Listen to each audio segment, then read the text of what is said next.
gatava, vai ne? Paldies, paldies tev! Bet paldies, mēs sveicam mūsu Līnu. Vārds tev.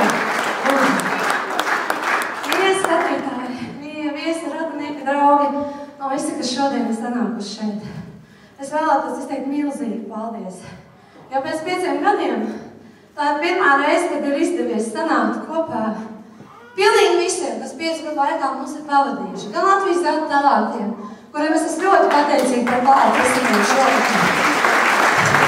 Gan manai otrai ģimnītei mazajiem mačiem, kuriem pavadīts 7 stundas un vēlēja vakari kopā strādājot.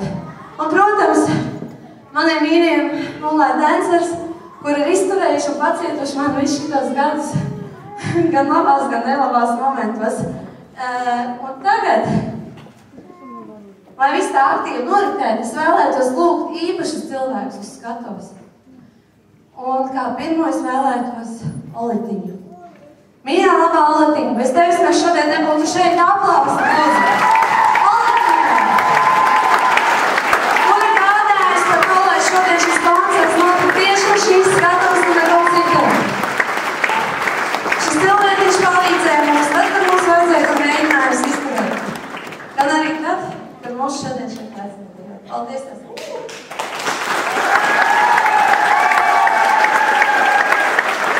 Tā nākamā es vēlētos lūgt uz skatuves savu kolēģi, mazā Anžiņa pirmo māmu, kur pirms daudziem gadiem aizsākusi šo visu darbību šajā kultūras centrā.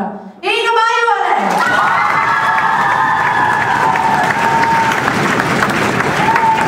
Inga, nepazūmās skatuves, paliec šeit. Paldies, Dalīši!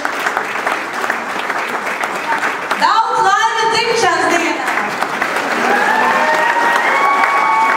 Tā mēs šeit kliedzam, un šo balsi nevar nedzirdēt. Tā mēs šeit kliedzam, un tiešām tad arī ātri ausis ciet. Kā trešo pateicības vēlētos izteikt. Cilvēkiem, bez kur šodien jūs nedzirdētu ne mūziku, ne skanētu mikrofonu. Vispār nebūtu ne šīs gaismas, ne šī atmosfēra. Ņuksītis, Anītis. Aplaus mūsu skrējumēs. Paldies tev. Nu, tagad tas pēc jautāmais. Šo te pušņu es vēlēs dot cilvēciņam, bez kura šovakar mums nebūtu tāds patīkams noskaņojums. Mūsu koncerta balstiņai, Gitai Rukmanai. Paldies!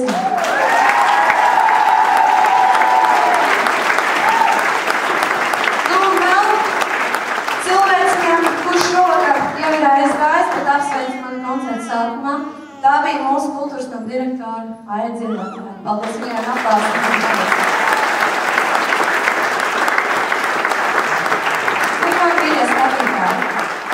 Jā, vēl ir kāds, kuram ir vēlēšanās kaut ko teikt?